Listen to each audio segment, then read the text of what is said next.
Nós estamos num momento muito delicado da história do nosso país. Talvez não haja em nossa história um momento tão preocupante como esse aqui.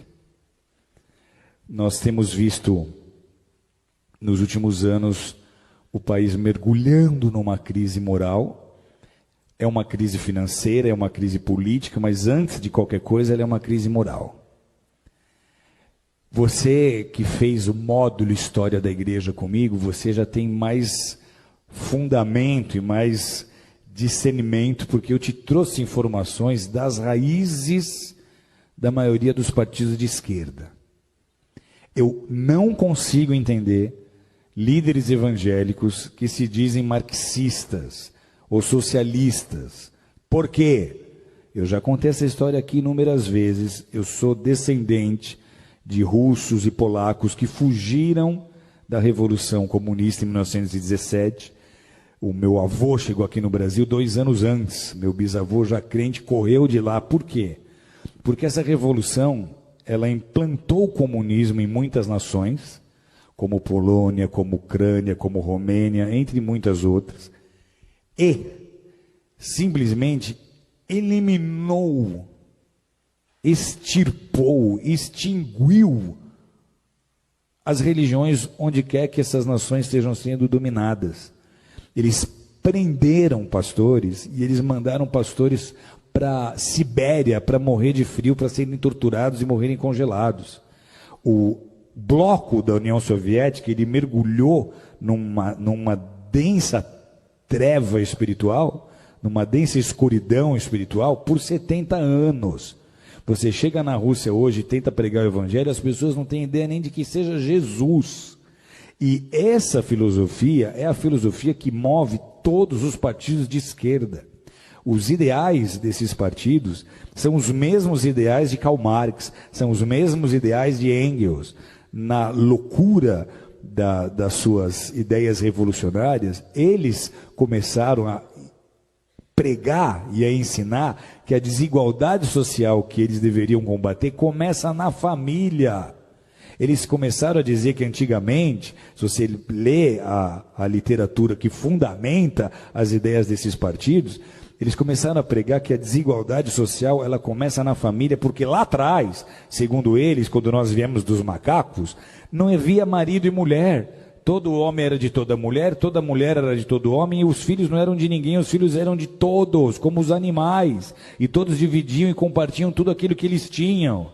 E aí alguns mais espertos resolveram plantar em maior quantidade, ter um gado em maior quantidade para ter uma maior provisão, e para isso eles precisavam de gente trabalhando, e aí eles começaram a tomar mulheres para eles, gerar filhos para colocar como escravo no trabalho. Então eles dizem, a família é a culpada da desigualdade social, e essa é, queira você acreditar nisso ou não, a raiz que movimenta tantas ideias e tantos projetos de lei que tentam sendo aprovados, tentam se aprovar no Brasil, com a intenção de destruir a família tradicional, de destruir a família modelo judaico-cristã.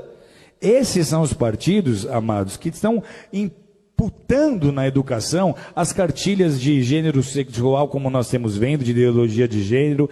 Esses são os partidos que estão apoiando os direitos humanos, como vocês têm visto, que apoia muito o direito do bandido, do assassino, mas não quer saber da vítima. E eles transformaram, nesses anos que estiveram o governo, o Brasil no país que nós somos hoje. Não só mergulhado em crise moral, mas financeira. E por que é importante nós nos posicionarmos agora? Porque de tudo que você já viu, que já veio à tona do que eles fizeram nesses 13 anos, que só comprovou um desgoverno. Porque o compromisso desse bloco não é com a nação brasileira. Eles nem usam a bandeira do Brasil, eles usam bandeiras vermelhas. Por quê?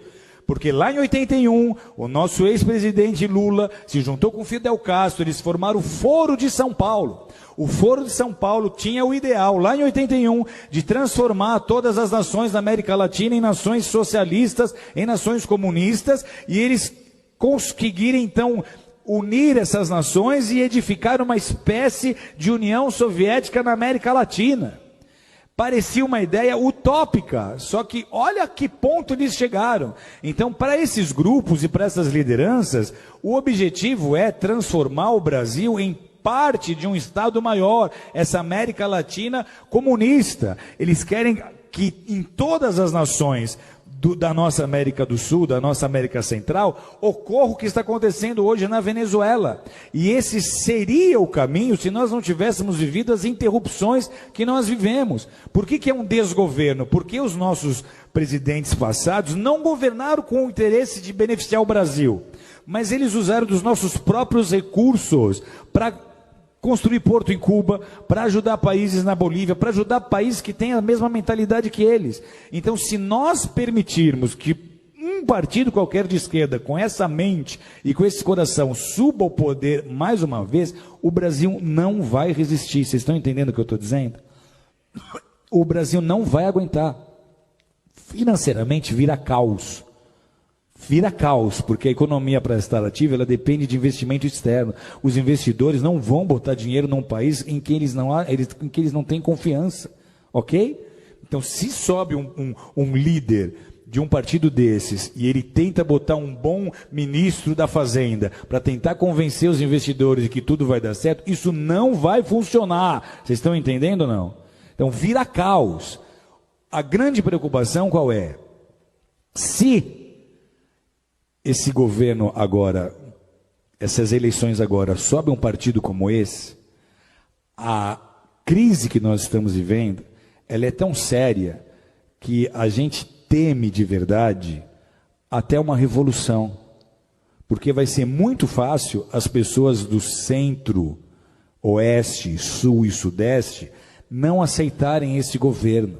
Vai ser muito fácil nós começarmos a ver manifestações políticas sérias. Vai ser muito fácil a população começar a exigir uma intervenção militar. Uma intervenção militar era um assunto nem cogitado em rodas de bar há 2, 3 anos atrás, mas hoje está se tornando um assunto em pauta, porque se nada acontecer, amados, alguém aqui conhece alguém que morou na Venezuela, que veio da Venezuela? A Venezuela, até muito pouco tempo atrás, era um país próspero. Eles têm petróleo. Sabe o que falta hoje na Venezuela? Falta papel higiênico. Sabe o que aconteceu há 4 anos atrás? Eu estou numa sauna, no Vale Nevado, conversando com um venezuelano que tinha ido esquiar. E ele conta, a Venezuela está faltando papel higiênico. Isso há 4, 5 anos atrás. E eu falo, mas como é que começou isso? Ele fala, começou como está acontecendo com o Brasil. Começou trazendo médicos de Cuba. Então, tudo que eles fizeram na Venezuela, eles iam tentar fazer no Brasil. Se nós dermos a oportunidade deles subirem ao governo de novo, não será mais como foi da primeira vez. Você não vai ver o Lulinha Paz e Amor. Você vai ver o Lulinha revolucionário que vai tentar implantar o modelo político que ele acha que é o melhor para o Brasil. Sabe o que acontece com a igreja num cenário como esse? Tem ideia ou não? Primeiro, os nossos valores já estão sendo desprezados. Nós, para eles, somos o ópio do povo. Eles não veem valor naquilo que nós fazemos. O marxista raiz, ele é ateu. O evangelho para ele não significa nada. Ok? Então, para a igreja, esse é o pior cenário possível. Deus está no controle, sempre esteve e sempre estará. Mas a gente transforma uma nação com oração e com consciência na hora de votar.